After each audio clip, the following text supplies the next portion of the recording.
Salut Aveline, merci d'avoir accepté l'invitation pour venir parler de ton travail sur cette chaîne. Ça fait un petit peu de temps qu'on se connaît, notamment via Instagram, et tu avais participé à un défi en Tout à fait. 2018. J'ai revérifié, Oui. c'était en 2018 que j'avais Ouais, partagé un de tes dessins sur la chaîne, et depuis, ben, ça a explosé. J'imagine que tu as des ouais. tonnes et des tonnes de travaux dont tu pourras nous parler.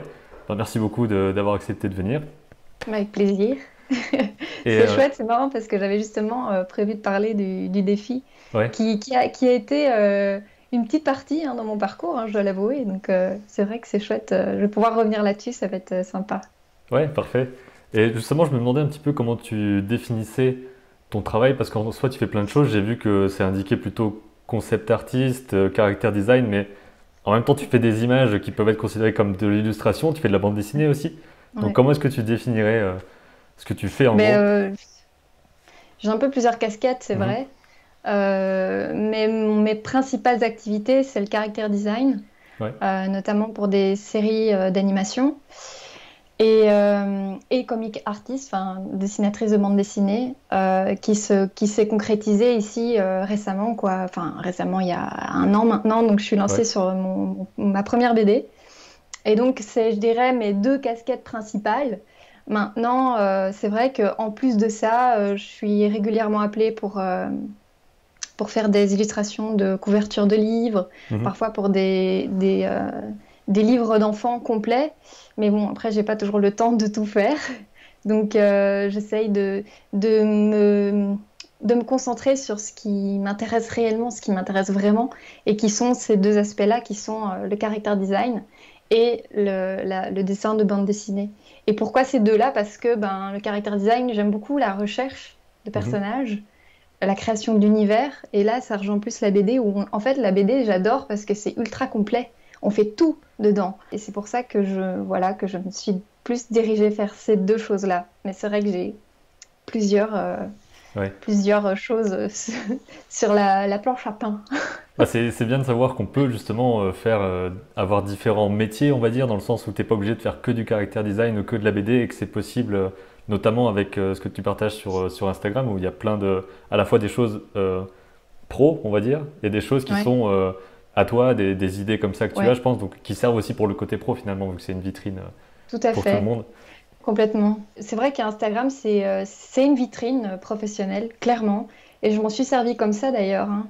Mon but, enfin, à la base, j'avais juste envie de partager mon travail Mhm. sur Instagram parce que ça m'amusait bien d'échanger avec les gens, de voir ce qui se passait, parce que j'étais pas du tout au courant de ce qu'était Instagram à la base pour ça. Enfin, moi, Instagram, je voyais les influenceuses beauté, mode.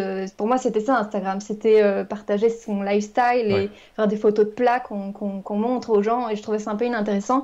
Et j'avais pas du tout conscience qu'il y avait des niches, en fait, Mhm. d'intérêt. Et qu'il y avait plein d'artistes que j'avais reconnus, que souvent, en allant sur Pinterest, il y a des images dont on s'inspire. On ne sait pas toujours qui sont les artistes. Et puis là, je me disais, mais je connais cette image. Ah Mhm. putain, c'est cet artiste-là, c'est génial. Et puis je me disais, waouh, putain, il y en a plein. Et de fil en aiguille, comme ça m'a donné envie de faire pareil, de partager juste mon travail. Donc c'était d'abord dans une optique pour le fun, pour partager aussi, pour avoir des avis aussi. Mhm. Voilà. Et notamment donc avec ton challenge qui était vraiment amusant à faire parce que je trouvais ça sympa, le fait qu'on soit plusieurs à suivre un même objectif et qu'on puisse échanger autour de ça, voir un peu les idées des autres. Je trouve ça super constructif. Je me souviens, c'était avec les points rouges, c'était Ouais. amusant de faire ça. Et moi, j'avais vraiment envie d'en faire un métier plus pro, sans trop y croire, mais voilà, je me disais, ah, ce serait bien que ça puisse arriver. Voilà.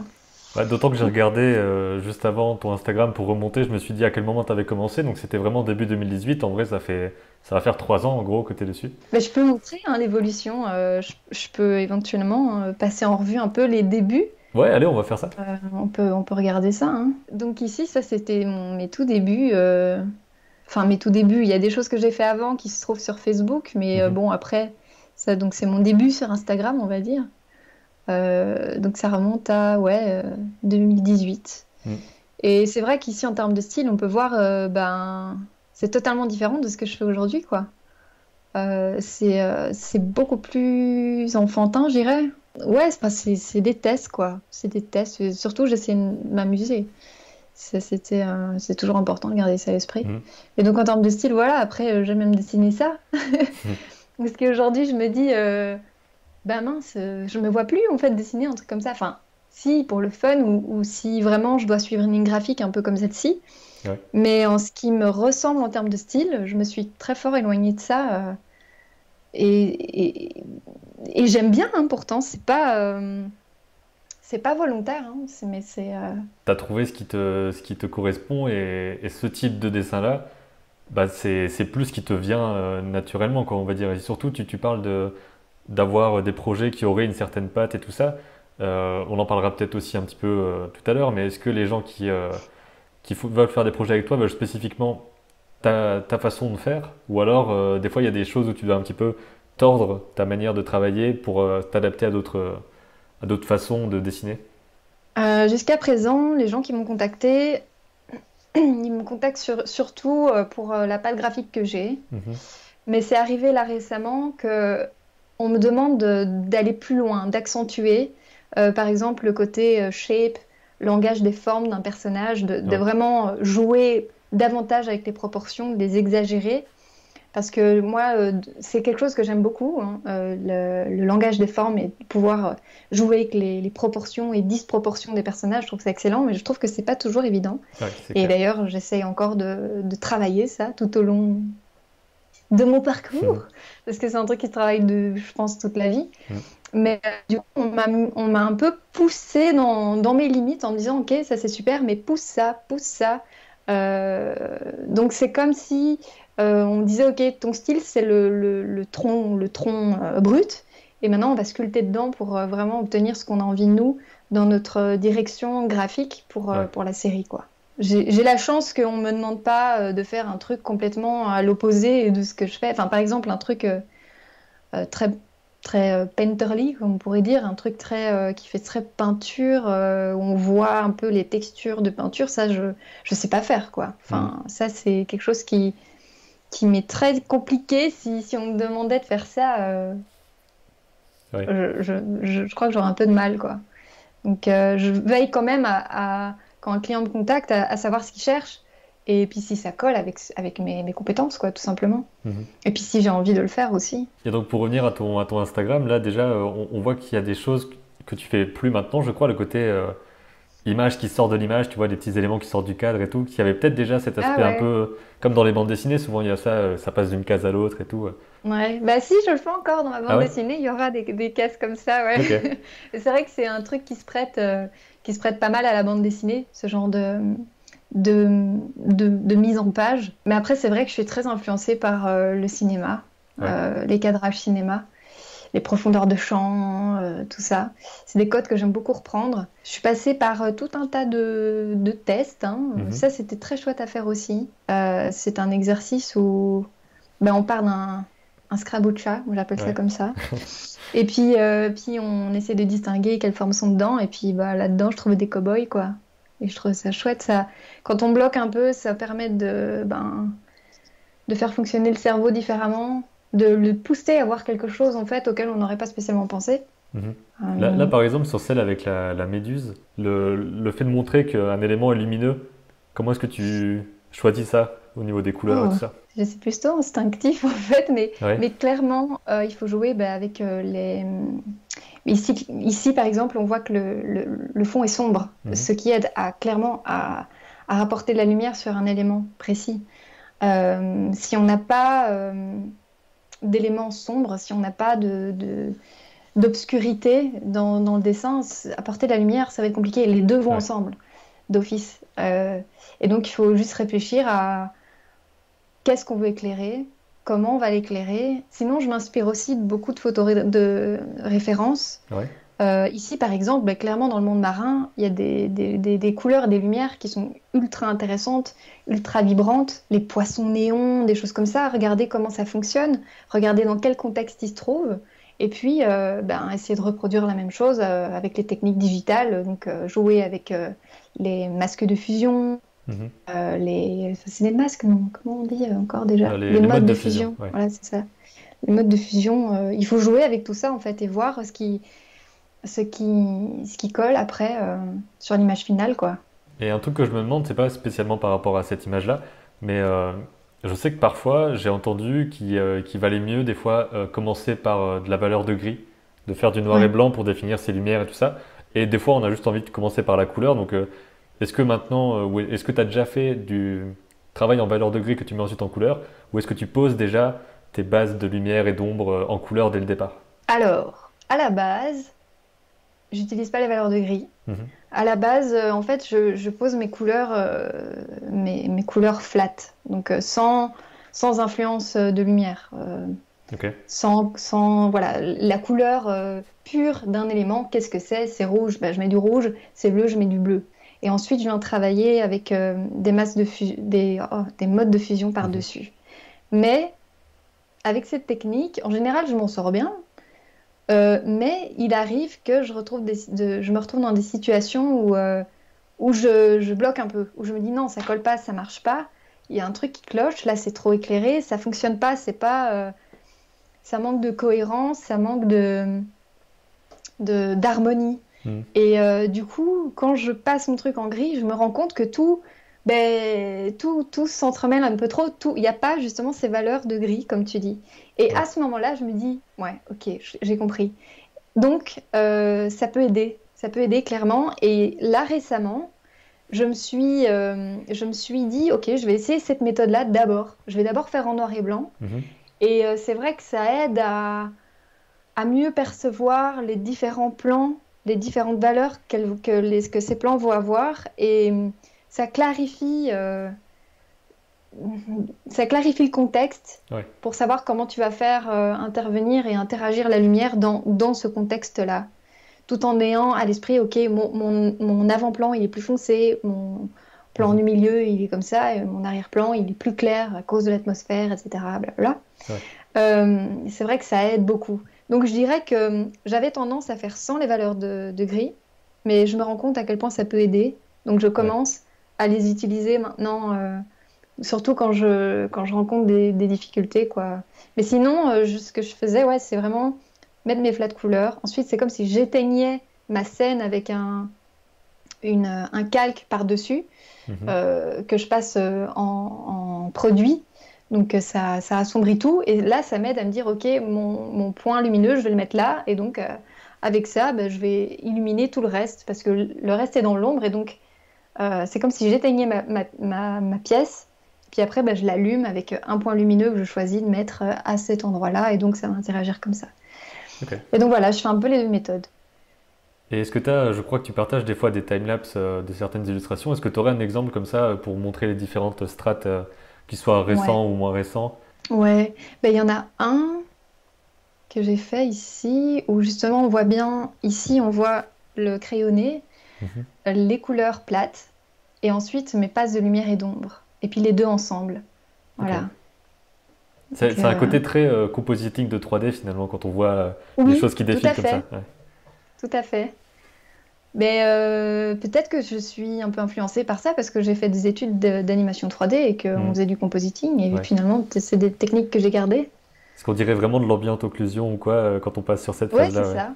C'est marrant. Bah, c'est exactement ouais, c'est un peu ce principe-là. Sinon, est-ce que j'en ai d'autres? Non, je sais pas trop. Est-ce que celle-ci, il y a des... Non, ici c'est juste... Ça, c'est de l'étude donc à partir d'images que tu prends dans des films ou quoi et que tu reproduis pour comprendre la Ouais, c'est lumière et ça. tout ça. Ouais. Le ton principal est bleu et puis il y a plein de choses à observer avec la lumière et dont on ne pense pas forcément. Il y a les rebonds. Mhm. Par exemple, ici, pour donner une idée, ici on voit un rebond de lumière qui doit être d'une porte ouverte. Je sais pas si on voit, c'est hyper subtil en vrai, hein. Ouais, je le remarque, ouais, c'est légèrement plus orange. Enfin, c'est une petite C'est touche orange ça. quelque part, ouais. Ouais, c'est ça. Et alors ici, dans le coin, on peut remarquer qu'il y a un rebond plus orangé aussi, qui doit, à mon avis, être à cause de sa peau. Mhm. Enfin, c'est toutes des choses que j'aime bien m'attarder, observer, et puis ben, essayer de reproduire en dessin. Voilà. Donc ouais, Euh, ce côté entraînement à la lumière et tout, c'est un truc que bah, déjà tu dis que tu as fait des études spécifiquement de 3D. Est-ce ouais. que tu as eu un bagage d'apprentissage de dessin avant ou est-ce que tu t'es vraiment entraîné sur les deux, trois dernières années à ce niveau-là? Alors, Bah, j'ai toujours dessiné, comme beaucoup Mhm. d'entre nous, je Ouais. pense. Donc, ça m'a toujours intéressée. Et donc, forcément, à l'école, ben, j'allais dans des options artistiques. Et là, c'était chouette parce que bah, c'était pas tellement des cours de dessin où on apprend à dessiner. C'était surtout de la découverte, de Mhm. l'expérimentation. On teste des outils, on découvre ce que c'est la peinture à l'huile, l'aquarelle, la sculpture, la photo. Enfin, on touche à tout et ça, c'était intéressant. Mais ça m'a pas appris à dessiner. Mhm. Et ensuite, j'ai fait mes études supérieures en animation 3D dans une école ici en Belgique qui s'appelle Albert Jacquard. Et c'était intéressant aussi, mais ce qui me manquait un petit peu là-bas, c'était l'aspect du développement créatif, du potentiel créatif. Ouais. C'était surtout une formation de technicien là-bas. Donc on nous apprenait à comment modéliser, comment mettre la lumière, comment faire ceci, etc. Mais il manquait cet aspect développement visuel. Quelles questions à se poser, enfin, et donc voilà, ça me manquait un peu. Maintenant, ça m'a posé des bases pour malgré tout comprendre la lumière, parce que quand on fait de la 3D, on doit penser à ces choses-là, à comment placer sa lumière, comment elle va interagir sur un objet. Euh, Elle va créer une ombre, mais cette ombre, elle va être trop foncée ou trop noire, alors il faut mettre une petite lampe bleue qui va venir un Rehausser le peu, truc, ouais. ouais, qui va rehausser le ton. Et tout ça, je l'ai certainement inconsciemment intégré et gardé à l'esprit quand je fais mes dessins et quand j'observe la lumière de manière générale, quoi. Mais bon, après, on n'a jamais fait de character design, Mhm. jamais. Je savais même pas ce que c'était un line-up en quittant l'école, en étant diplômée, je ne savais pas ce que c'était. Ok, c'est super.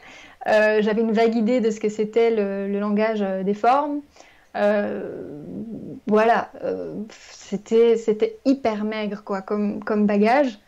Du coup, ben, le reste, je l'ai appris sur le tas, quoi, toute Mhm. seule. J'ai regardé des tutos, dont les tiens d'ailleurs, et je trouvais que c'était super intéressant. Et surtout que toi, tu as une façon hyper claire de déconstruire ce que tu vois.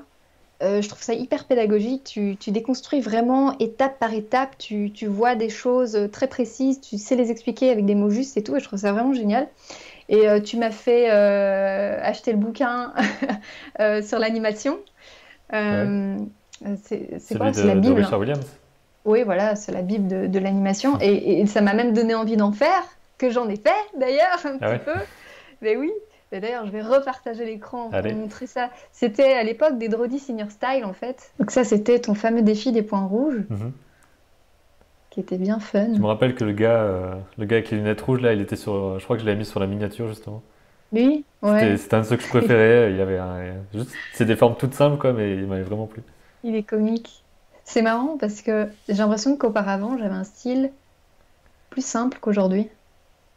C'est comme si maintenant Peut-être. je réfléchissais trop, je voyais trop de choses et que du coup je les mets inconsciemment toutes dans mon dessin et en fait non, arrête, il faut rester simple. Mais j'ai un problème avec les détails, hein. Moi c'est un enfer, moi, les détails. Et je crois qu'on a tous un petit problème avec les détails, mais moi je peux vite tomber dedans trop trop trop, alors que c'est Ouais. même pas ce que j'ai envie, quoi. Enfin, je veux un truc super simple, mais je tombe dedans quand même. Alors, ah ouais, bah voilà, ça c'était une de mes toutes premières animations. C'était juste une boule, C'est chouette. une petite sphère. Puis j'essayais de raconter un peu une histoire quand même. Voilà. Hop, elle a rallumé la nature. Le cycle de marche. Quelle horreur. C'est dur, hein. Bah, Franchement, c'est pas facile. c'est un des premiers trucs qu'on essaie de faire et on se rend compte, ok, c'est pas évident. Non, du tout. Faut être armé de patience, je crois, quand on est animateur. Ah ben, tout ça, c'est des choses que j'ai fait sous ton influence. Bah, super. Ouais, non, franchement, c'était très chouette. Et après, c'est justement ce genre de petite animation-là, je crois que c'est un petit peu ça aussi qui a fait décoller ton Instagram. Je crois que c'est à partir de ce moment-là qu'il y a Ouais. beaucoup de monde qui est venu parce que c'était à la fois des illustrations super chouettes avec des designs, des lumières et tout, plus un petit peu de mouvement et je crois que ça se voyait pas tellement à ce moment-là. En tout cas, j'en avais pas vu Tout à fait. d'autres avant, à mon avis. En fait, je sais pas, j'ai eu la bonne idée au bon moment. Hmm. Je sais pas. Mais c'est vrai que c'était la période des Drody Senior Style. Et je trouvais ça super fun comme challenge. Je me disais, ah, c'est cool, on donne des vacances à son cerveau.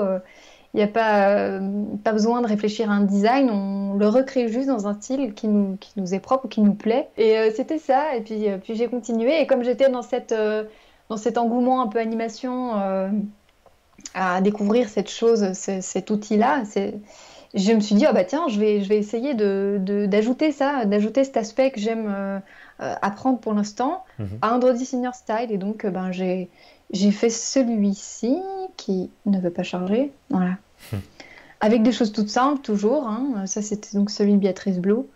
Et c'est vrai que ça a commencé à créer de L'engouement, l'engouement ouais. chez les gens. Et je me suis dit, ah, trop bien, bah, je vais en faire un autre, c'est génial. Mhm.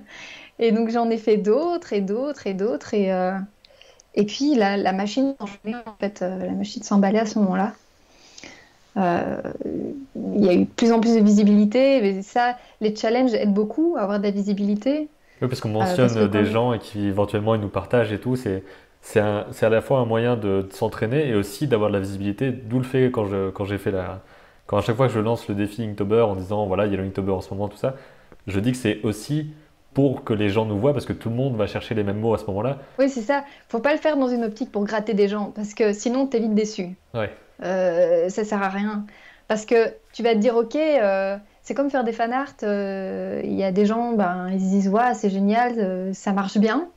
Et puis après, quand tu publies quelque chose de plus personnel, que ça a moins d'impact sur les Mm. gens, parce que ben, ça leur parle moins qu'un fan art, donc dont ils connaissent le personnage, etc.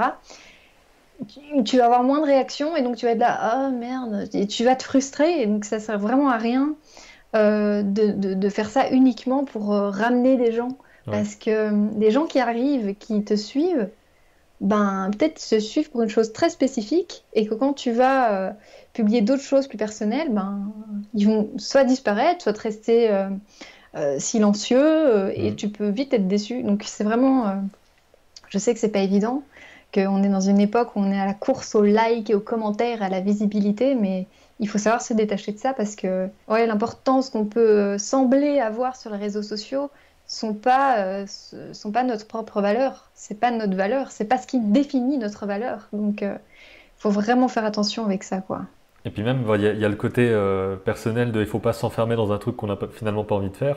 Et même du côté professionnel, c'est pas forcément ce qui va être le plus vu, ce qui va être demandé par des pros en fait. Il y a Tout ce à fait. déclic-là. Si tu passes ta vie à dessiner, je sais pas, des personnages Disney ou d'animé, tout ça, à ta façon, enfin, ou alors plutôt reproduit fidèlement, fan art et tout ça, ben, il n'y a pas forcément des gens qui vont t'engager pour ça. Tout Donc à c'est fait. un truc à savoir ce qu'on a envie de faire en fait. Ouais. Je veux juste faire une petite parenthèse sur tout à l'heure, tu as dit en sortant de l'école, je ne savais pas ce que c'était un line-up. Est-ce que tu peux Ouais. le définir du coup pour qu'on sache ce que c'est? Ben, un line-up, du coup, c'est un ensemble de personnages sur une ligne. Mhm. Pour, voilà, ça veut bien dire ce que ça veut dire. Donc, on présente les personnages pour avoir une idée de à quoi ils ressemblent les uns avec les autres. Et s'ils sont assez différents pour qu'on puisse bien les reconnaître, pour qu'on puisse voir leur silhouette, Ouais. leur taille les uns par rapport aux autres, et voir si tout l'ensemble crée quelque chose d'harmonieux et voilà, de cohérent. Et C'est ça. c'est en se renseignant sur ces trucs-là qu'on se rend compte de le côté technique en fait qu'il y a derrière, parce qu'on voit la série à la fin, on voit tout, on est concentré sur l'histoire et tout, on est à fond dedans. Et il y a tellement de trucs qui se passent en amont, des termes techniques, des documents particuliers à mettre en place et tout, et des métiers qu'on connaît pas forcément, qui existent en fait. C'est vrai il y a différentes, déjà dans l'animation, il y a différentes branches. Et dans ces différentes branches, par exemple celui du character design, tu as encore différentes Mm. branches, des Ouais. sous-branches. Donc, ouais, il faut se renseigner. Mais c'est pas évident hein, de trouver des infos. Enfin, moi, j'ai eu du mal à trouver des infos. Je les ai découverts petit à petit et je suis sûre qu'il y a encore des choses que je vais me dire, ah ouais, ça existe ça? Mm. Ah ouais, Ouais. ok, d'accord. Euh, Parce que ben, quand on fait son chemin tout seul, on apprend tout seul, on découvre tout seul et bon, voilà. Mais c'est vrai que j'ai été surprise que, par exemple, ici, moi, je travaille sur une série d'animation pour le character design, Mhm. mais on ne me demande pas de faire un turnaround. Ouais. Ça va être un travail à faire pour une autre personne qui s'occupe d'un aspect plus technique, quoi. Donc, ouais, character design technique, je suppose. Donc toi, tu es plus dans le côté développement visuel. c'est plutôt que ça. dans le côté Donc, technique qui arrive à la fin, qui oui, met le volume et tout ça, quoi. c'est ça. Donc en fait, je pose le concept, j'apporte le concept, on cherche ensemble les concepts, et puis une fois que ça c'est fait et qu'on a établi la bible graphique, en Mhm. effet, ben il y a quelqu'un derrière qui va passer pour peut-être rendre ça, modifier pour rendre ça un peu plus adaptable à la 3D ou faire les turnarounds ou voilà, euh, venir peaufiner un posing, etc. Enfin, il y a vraiment toutes différentes branches. Donc Ouais. j'apprends ça aussi encore, hein. Je me disais, ah ouais, je dois pas le faire. Oh, super, ok. Et c'est comme pour les couleurs et les lumières, Mhm. les color keys. Ça aussi, j'ai appris qu'on peut ne faire que ça, que des scripts, des color keys, quoi. Sans devoir penser au design, sans devoir même penser à la composition de l'image, parce qu'elle arrive toute faite. On nous donne un design, puis on a juste à faire les couleurs et les lumières. Enfin, je ne l'ai pas encore fait, mais je sais que ça se fait, quoi. Ouais. De juste travailler ça. Donc, si on aime juste les couleurs et les lumières, il y a moyen de ne travailler que ça. Donc, ouais, il y a vraiment plein de possibilités. L'animation, c'est grand. Après, sans avoir besoin de détails ou quoi sur avec qui tu travailles ou quoi, mais ça veut dire que c'est une équipe relativement grande. C'est pour ça ce que je disais, t'as les deux trucs. T'as à la fois une Euh, petite partie d'un studio et à la fois la moitié d'un groupe qui fait une BD, quoi. Donc comment est-ce que tu vois ce truc-là? Bah, en fait, pour moi, ça change pas grand-chose Mhm. parce que je travaille quand même dans une relation très étroite avec les producteurs et réalisateurs. Ok. Surtout les producteurs, en fait, qui sont un peu le pivot entre chaque département. Donc, j'ai affaire qu'à, en général, une ou deux personnes. Je vais jamais avoir, enfin, c'est encore jamais arrivé que j'ai un technicien graphique, par exemple, qui vient me dire, OK, ça, il faut que tu fasses ça. Ça passe toujours par l'intermédiaire du producteur qui vient me dire, Mhm. OK, voici le bilan des remarques qu'on a à te faire. Est-ce que tu peux faire un draw-over sur cette version 3D pour voir ce qui est à modifier? Et voilà. Et donc, je n'ai pas d'échange avec toute cette équipe qui est derrière. J'ai Ouais. pas d'échange avec. Les échanges se font entre eux. Ils rapportent ces échanges au producteur qui me fait passer le message, quoi. Ok. Donc, c'est comme si je travaillais avec une personne, Ouais. si on veut, hein. Donc c'est un petit peu Dans... comme, enfin ça se rapproche vraiment du côté travail indépendant avec un client finalement. C'est la Voilà, même oui, démarche. c'est ça, c'est ça. Ouais, ouais. C'est exactement ça. Et puis en BD, c'est un peu la même chose. J'ai que la relation avec le scénariste, avec qui on se met d'accord. Et puis, enfin, il y a l'éditeur aussi, auquel, quand on a un doute ou quoi, et qu'il nous faut un feu vert, on soumet l'idée. Et il nous dit oui ou non, il faut modifier ça, ou ce serait peut-être mieux comme ça. Après, on n'écoute pas. Ouais. Voilà. Donc vraiment en tant qu'indépendant et un client. C'est ça, parce qu'il y a aussi le côté, tu travailles de chez toi, de chez ton bureau, et pas dans un studio avec des gens. Je pense que c'est là que se fait la différence globalement, quoi. Donc ton Ah oui, expérience, oui, finalement, oui. elle change pas. Ouais. Voilà, c'est ça. Oui, c'est ça. Donc moi, je suis indépendante et je travaille de chez moi. Et c'est vrai que du coup, j'ai pas cette dynamique de groupe. Mm. Euh, et des fois, ça me manque un peu, hein, parce que j'aime bien ma solitude, j'aime bien travailler seule dans ma bulle, j'aime bien dans ma bulle. J'en ai besoin en fait pour être efficace.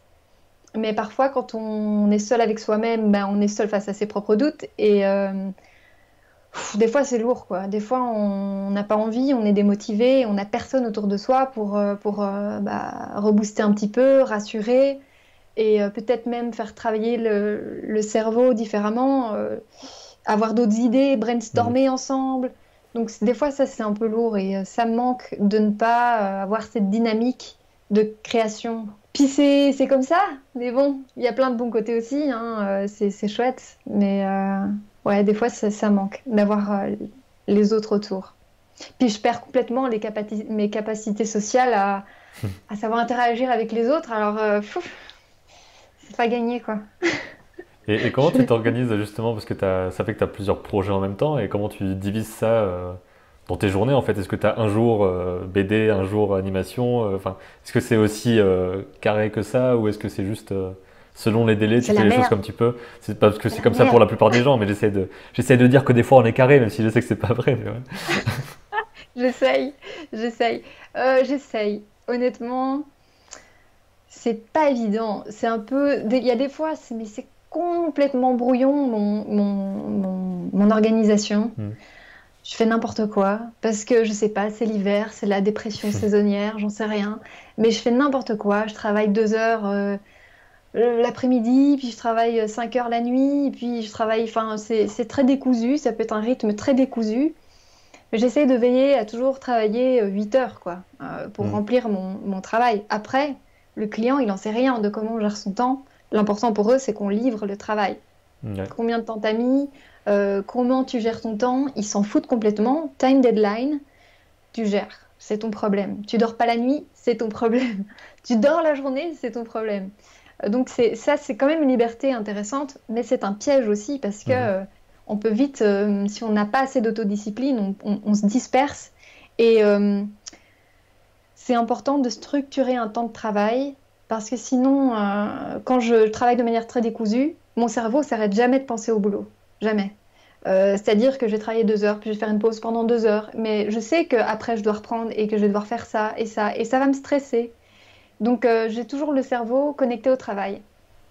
Et, euh, et ça, c'est fatigant parce qu'on a l'impression de produire alors qu'on produit rien à ce moment-là. Ouais, on est Et qu'on- occupé mais pas productif, quoi. C'est ça, on se fatigue inutilement. Et donc, j'essayais de voilà, me dire, OK, maintenant, tu te fais 8 heures non-stop, t'es concentré, tu t'enfermes, tu te mets dans ta bulle.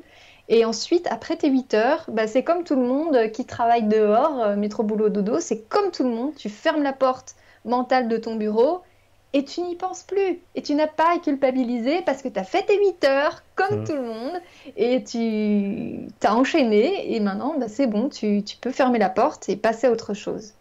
Et à partir du moment où j'ai commencé à faire ça, je me suis fait, ok, j'arrête de culpabiliser, j'arrête d'être préoccupée par ça, j'ai arrêté, j'ai fermé la porte et je reprendrai demain. Et donc ça, ben, ça allège vraiment l'esprit. L'efficacité et la créativité, elle n'est pas toujours là, hein, on n'est pas des robots. Donc c'est pas toujours facile. Et des fois, je continue à me dire, ok, bon, bah, je vais prendre une pause, ça va pas, tant pis, je vais retarder d'1 heure, tant pis. Mhm. Et je culpabilise parfois de retarder parce que je me dis, je vais encore en avoir pour jusqu'à minuit, quoi. Donc ça arrive souvent que je fasse des heures qui soient décousues et que je finisse à 3 heures, 4 heures du matin. Ouais, Ça ouais. arrive, donc j'essaie que ça arrive de moins en moins, mais des fois, quand t'as la panne créative, bah, t'as pas le choix. Et tu te dis, bon, bah tant pis, c'est comme ça. Ce sera une journée sans. Et puis, bah, tu mets les bouchées doubles après pour essayer de rattraper. Et puis, il faut l'accepter parce que combattre ça, ça sert à rien. Ça te culpabilise encore plus.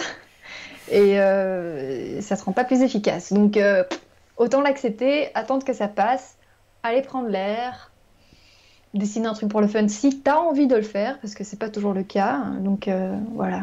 Tu travailles sur plusieurs projets à la fois et Ouais. t'as des délais qui sont, j'imagine, différents parce que la BD, c'est un travail sur le long terme. Peut-être que les autres sont plus courts. J'imagine que ça joue aussi dans la balance de à quel moment je fais quoi. Je travaille un peu tout en même temps, mais j'essaye de faire des journées consacrées à. Ouais. Ou alors vraiment quand je bloque sur ma BD et qu'il y a une case qui me prend le chou parce qu'il y a trop de perspectives, des rues, des voitures et des gens, là je me dis ok, t'en as marre, arrête de faire la BD. Mais pour ne pas être improductive, je passe sur un autre truc, quoi. Je vais peut-être Ouais. passer sur le character design ou sur l'écriture d'un tutoriel. Comme ça, au moins, je fais quelque chose. Parce que ne rien faire, non, c'est perdu. Il faut pas. Sinon, Ouais. après, on s'en veut et c'est trop tard. Ma semaine, cette fois-ci, ça va être 3 jours sur la BD, puis je vais me consacrer 2 jours à la série, et puis bah, peut-être un jour à l'écriture du tutoriel, si je le sens, quoi. Et voilà. Mhm. C'est bien J'essaie de. c'est bien qu'on parle de ce truc-là parce que de l'extérieur, j'imagine qu'on peut avoir l'impression que les gens dont on regarde que les travaux finis ou alors dont on voit que les stories ou des choses comme ça sont super carrés ou productifs ou quoi. Mais je pense que pour tout le monde, peu importe son niveau, on est là en train de se dire mais comment je vais faire pour finir ce truc on n'arrive pas à gérer les choses et tout. Donc Tout même à si on fait. est organisé, il y a toujours des moments où c'est un peu le bordel comme ça. Et je trouve que c'est bien de le dire en gros que c'est comme ça pour tout le Ouais, monde quoi. ouais, ouais, tout à fait. Moi j'admire. D'ailleurs, s'il y en a qui sont si bien organisés, j'admire ça. Franchement, je me dis waouh, oui. Et parce que ça aide à la sérénité mentale, quoi. Mhm. Je trouve ça génial. Enfin, il faut une autodiscipline de fou et j'espère y arriver un jour, d'être aussi sereine dans mon organisation et dans mon travail et dans ma vie privée, parce que du coup, quand on n'est pas bien organisé, enfin, la vie professionnelle empiète sur la vie privée et c'est dur de trouver l'équilibre entre les deux, quoi. C'est Ouais, comme si ouais. on s'arrêtait jamais de travailler et du coup on emmerde tout le monde parce qu'on est tout le temps au travail. Et ça va pas, c'est pas sain, quoi, comme truc. Donc j'admire vraiment ceux qui arrivent à s'organiser. Mais c'est vrai que c'est pas la réalité de tout le monde.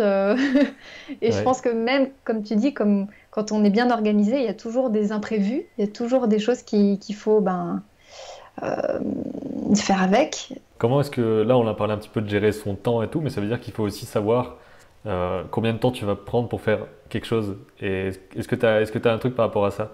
Une expérience que tu eue ou un truc que tu voudrais raconter sur j'ai un projet et comment est-ce que je fais pour savoir combien de temps je vais prendre pour le faire? Est-ce que des fois ça marche pas? Enfin, ce genre de truc. Ouais, des fois ça marche pas. Ouais. Euh, pour la BD, par exemple, avant de commencer la BD, on a dû faire un test sur 3 pages. Mhm. Mais comme c'était la première fois que je me lançais dans l'exercice, ils m'ont fait tester 3 pages assez simples, donc avec des plans frontaux qui se répètent relativement euh, et un décor assez simple. Et donc, une page, je l'ai fait en 4 heures, quoi. Mhm. Et je me disais, waouh, c'est rapide, c'est rentable, c'est bien. Mais après, quand tu te retrouves avec une page avec, je sais pas moi, 1 million de cases et que c'est des rues, des voitures et des gens, comme je disais tantôt, parce que j'apprécie dessiner ce genre de choses. C'est les pires trucs. J'a- J'adore. Euh, et qu'il doit y avoir du mouvement et tout, waouh, et de la dynamique et des belles perspectives. Bah là, je mets pas 4 heures, quoi. Je mets 3 jours. Donc, Ouais. ça, c'est quelque chose que j'ai appris avec la BD, c'est qu'une page n'en est pas une autre et qu'en général, bon, maintenant, avec l'expérience, je peux dire que je mets entre 2 et 3 jours à faire une page. D'accord. Voilà. Mais c'est vrai que il faut garder à l'esprit qu'il y en a qui sont plus complexes que d'autres, forcément, et donc qui vont aller plus vite que d'autres, et d'autres qui vont être plus longues. Pour la BD, j'ai réussi à me donner une tranche de temps. Maintenant, caractère design, c'est un peu plus compliqué parce que donc, il faut faire la recherche sur le personnage, et des fois, c'est évident, ça vient tout de suite, et tu te dis, ah, c'est bon, je le tiens. Et tu le proposes au client, et puis le client te dit ah ben c'est super, en effet, c'est bien, c'est ce qu'il nous fallait, on l'a trouvé. Mhm. Et donc ça va super vite. Parfois, ça marche pas comme ça. On tâtonne plus. Et donc, on propose ça au client, il me dit non, ça va pas, ça va pas. Et tu sais pas combien de temps tu vas mettre à trouver le bon design. Alors attention, c'est un piège aussi avec les clients, parce qu'il faut pas que après on se retrouve à aller dans des situations où on doit modifier sans fin le truc. Il faut que ça Ouais, s'arrête au bout ouais. d'un moment. Il faut que les directions soient claires et il faut qu'il y ait une limite de modification. Sinon, ça peut durer des années Mhm. à trouver un personnage. Faut savoir trouver la juste mesure entre tout ça. Mais donc ça, là, c'est un peu plus relatif, quoi. Ça dépend les exigences du client et ça dépend de mon efficacité, de est-ce que j'ai bien compris le brief ou pas. En soi, tu travailles en tant que pro là-dedans depuis du coup peut-être 2 ans, je sais même pas.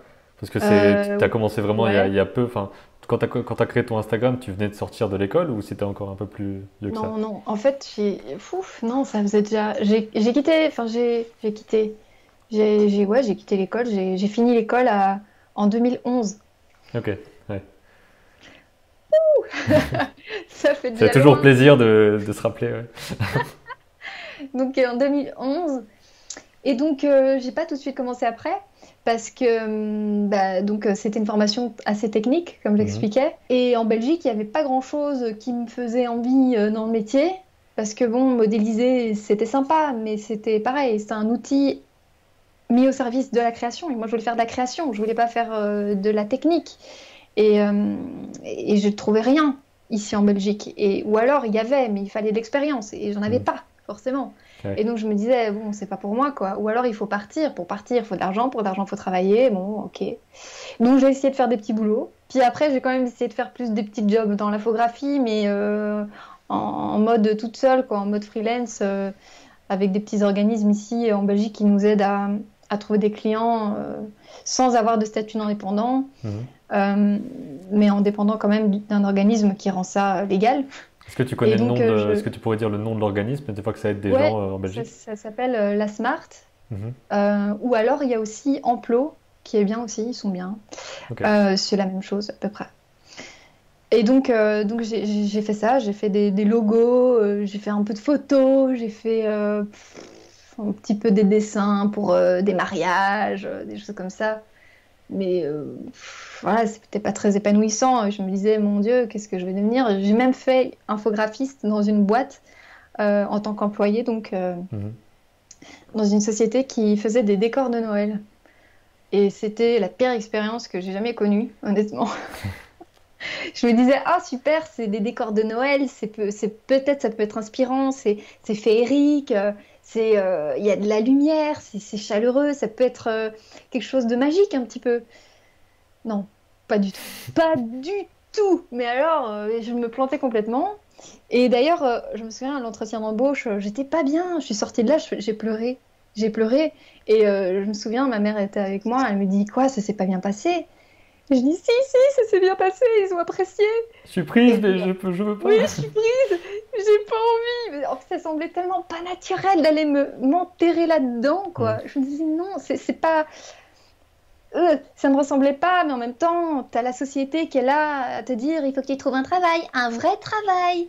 Et il faut que tu te fasses de l'argent. Et qui inquiète tes parents, qui inquiète ton entourage. Et donc, tu te dis, bon, oui, ok, je vais essayer de trouver un travail dans la norme. Mais ça sonnait faux, tellement faux. Et puis, ben, l'expérience en tant que telle m'a pas rassurée, quoi. Mhm. Donc, c'était pas du tout créatif. On devait détourer des produits pour le mettre en page dans un catalogue. Enfin, j'aimais pas. C'était pas pour moi. Ouais. J'ai sombré.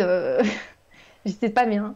J'ai tenu 4 mois et puis j'ai arrêté. Et j'étais tellement dégoûtée de tout ce qui avait attrait à l'infographie et à l'ordinateur que je me suis tournée vers complètement autre chose. J'ai repris des études en éducation spécialisée, Mhm. rien à voir. En fait, j'avais besoin de réhumaniser ce que je faisais, tellement on avait été déshumanisé dans cette profession-là. Et j'ai fait 3 ans d'études, c'était super intéressant. Et toujours, créativement parlant, je ne pouvais pas m'épanouir. Et donc, j'ai été jusqu'au bout des études, mais j'en ai pas fait un métier après, parce qu'après, il faut des épaules costauds dans ce métier-là. Ouais. Et puis je me suis dit, tu sais quoi, remets-toi à dessiner. Je me suis remise à dessiner par plaisir. Et puis je me suis dit, tu sais quoi, continue. Et puis tu sais pas où tu vas, mais vas-y. Vas-y en fait, on s'en fout. T'as quoi à perdre? T'as rien à perdre. T'as encore le temps de te permettre de faire l'erreur, de prendre le risque. Tu peux prendre le risque, prends-le quoi. Mhm. Et je me suis dit, ok, c'est maintenant ou jamais. Et à partir de là, bah, j'ai commencé à me renseigner sur tout ce manque d'apprentissage qui m'avait manqué donc, dans mes études. Et j'ai commencé à partager mon travail. Et puis, ben, tout s'est enchaîné, tout s'est aligné. C'était Ouais. là que je devais être, quoi. Voilà. Bah, comme quoi, ouais, Et aujourd'hui, je ça arrive regrette quoi. rien du Mhm. tout. Ouais. Surtout que maintenant, enfin, il y a des personnes ou même des événements tout ça qui te demandent de venir partager ce que tu sais faire et tout, donc ce que tu as appris en grande partie seul avec tes expériences, tout ça. Donc Ouais, c'est, ouais, c'est fou. C'est fou. Enfin, ça se honnêtement, construit quand même. je suis hyper intimidée, en fait, par tout ce qui se passe. Des fois, je réalise pas trop. Et je prends ça avec beaucoup de recul. Et je me dis, putain, j'ai une chance de fou, quand même. Une chance de fou. Et je l'embrasse de tout mon cœur parce que je me dis, j'ai tellement bien fait de m'écouter finalement. Enfin, j'aurais jamais imaginé ça, j'aurais jamais espéré ça. Et ce que je pensais me dire avant, ouais, ça arrive qu'aux autres, ben maintenant ça m'arrive à moi, quoi. Et enfin, et ça a été tellement vite. Des fois, ça me fait même un peu peur parce que je me dis non, j'ai pas les épaules pour encore. Wow, wow, on va se calmer. On va y aller doucement. J'ai besoin de rester fidèle à qui je suis aussi, voilà, de prendre les choses, d'aller doucement. Mais c'est vrai qu'il y a des choses dingues qui sont arrivées, quoi. Enfin, j'ai donné un workshop à Séville où c'était super chouette, quoi. C'était super intéressant d'échanger ce que j'avais appris et mon parcours avec ces gens qui se reconnaissaient beaucoup aussi Mhm. dans ce que je racontais parce que on a tous tendance à croire que c'est pas pour nous au départ, que c'est trop loin, que c'est inaccessible. Alors que non, en fait non. C'est c'est là, il faut juste y aller, il faut risquer. Ça fait peur, hein, mais faut risquer, puis on sait pas, ça peut être génial, quoi. Et bon, j'essaie de passer outre ce côté où je me sens parfois un peu illégitime, mais en fait, ben non. Pourquoi est-ce que mon parcours serait plus ou moins légitime que celui de quelqu'un d'autre? C'est même pas une question à se poser finalement. Mm. Mais ouais, c'est fou. Et C'est puis fou comme les choses se sont finies. ça joue aussi ce truc-là, parce que personnellement, j'ai pas vraiment le côté imposteur ou ah, je mérite pas ce que j'ai, ou des trucs comme ça. Je me dis juste, en fait, on fait notre truc, quoi, on voit comment ça se passe. Et si des gens viennent en disant, Eh, tu pourrais, je sais pas, me donner un cours sur le dessin ou des trucs comme ça, et tu pourrais venir intervenir là ou faire des trucs. Même si tu te dis, tiens, je m'attendais pas à faire ça. Bon, si la personne y croit, si elle se dit que je peux le faire, bon bah, on y va et puis on va Ouais, tout voir à quoi. fait, C'est ce côté-là. tout Si, à si fait. quelqu'un te fait confiance, c'est que ça le fait et que tu peux y aller quoi. C'est ça. C'est comme ça que je De toute renverse un peu le façon, truc dans ma tête. ouais, tout à fait. Et de toute façon, je pense que on a tous à notre échelle euh, un impact à avoir sur quelqu'un d'autre Hmm. ou inspirer quelqu'un d'autre. Même si, enfin, je veux dire, même une personne inconnue dans la rue peut inspirer quelqu'un d'autre. Donc c'est vraiment, je pense qu'il faut, ouais, c'est pas toujours évident, mais pour moi en tout cas, c'est pas toujours évident de me détacher de ce syndrome, mais c'est vrai que peu importe qui on est, si on a quelque chose à apporter à quelqu'un, bah c'est génial et c'est ça qui compte. Et il n'y a pas d'autres questions qui se posent, quoi, Hmm. tout simplement. Bah, écoute, je crois qu'on est sur une conclusion. Merci beaucoup Ouais, d'avoir partagé ton boulot. J'invite évidemment tout le monde à aller regarder ce que tu fais. Donc il y a ton Instagram principalement. Il y a, je ouais. crois, aussi un site où tu proposes des tutoriels. Je crois que ça c'est en Euh, anglais, je sais plus. J'en ai tourné un ici, enfin j'en ai proposé un via une plateforme espagnole donc Ouais. qui était relié au workshop à Séville. Et il y en aura un deuxième qui va arriver là courant fin d'année Ok. via 21 Draw, je crois que c'est ça, oui. Comme ça, oui, qu'on le dit. Et donc voilà, donc, mais à mon avis, ouais, je vais notifier ça sur l'Instagram et sur le site web que je devrais mettre à jour par rapport à ça aussi, ouais. En tout Ok, cas, je trouve parfait. qu'on a parlé de plein de sujets en même temps. Ouais, c'est cool, c'est cool. Il y a plein de choses qu'on aurait pu, je pense, approfondir encore, mais... Bah, de toute façon, si il y a moyen qu'on en refasse d'autres un jour sur Ah d'autres sujets ou oui, quoi, n'hésitez pas à poser les questions dans les commentaires, on pourra faire des trucs. Éventuellement même une démo, ça pourrait être cool de tu dessines un truc, tu peins quelque chose pendant qu'on en discute et tout. Je sais que c'est pas évident de dessiner et de parler en même temps, donc ouais, pourquoi pas. On promet pas rien, toujours mais facile. peut-être, c'est une piste. Et Ouais. puis voilà quoi, merci encore d'être venu pour partager ça et puis ben, je te dis à bientôt. Bah, plaisir, merci à toi. Et c'était très chouette. Donc voilà, à bientôt.